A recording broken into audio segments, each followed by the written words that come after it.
Hi, this is Gary Joyce with another edition of Dive the Rock. Hey, I got some great news for everybody, and I'd like to introduce you to our new chief instructor, Russel Mettke, all the way from Nevada. So That's Russ, right. welcome aboard. Right. Thanks, Gary. I appreciate it. You know, I used to live in Okinawa as a young service member, and I remember how important scuba diving was to me at that time. In fact, I got certified right here on Okinawa. Well, there you go. So, coming home. I am very happy to be back, and I can't wait to work with the Tsunami team and help make a really good program even better. Perfect. Hey, so this month's topic is really about diver fitness. And here we are, it's winter time, even though winter in Okinawa is kind of a relative thing. Right. But there's a lot of folks here that may not be diving throughout the winter months now that the water temperature is hovering around 70 degrees. So what should they do to stay in diving shape?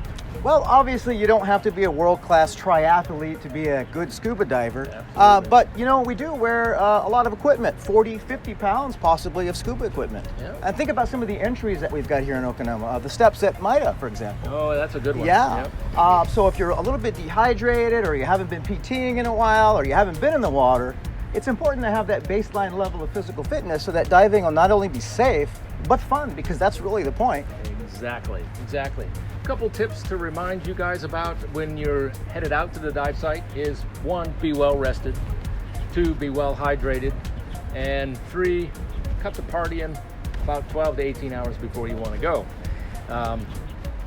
Just don't want to take any chances. After the dive, again, stay well hydrated, get out of your wetsuit to get warm. That's it right. actually is faster for your body core to reheat itself if you're not in your wetsuit dry between off. dives. Yep, Get out that's and right. dry off. So the couple other things I just want to mention is if you're doing a scuba course with an instructor, that instructor should have with them at all times a first aid kit as well as an O2 kit, an oxygen kit.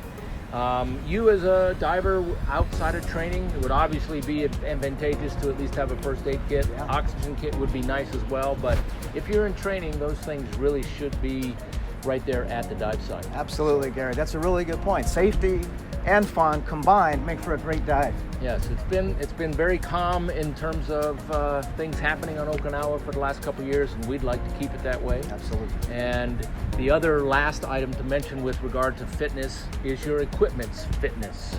Remember that you should have your regulators serviced or at least safety checked on a yearly basis, and your buoyancy control device, your BCD, as well. Those inflator mechanisms do tend to corrode if you get a lot of salt water in. Yeah, and they can stick and cause some inflation problems, so you want to make sure that that's clear of corrosion. We want you to have a fun, enjoyable dive, and we would like it to be a long dive. So if you have your equipment checked out, you know it's working properly, you know it's ready. So as we get ready for spring dive season, take care of yourself and take care of your equipment.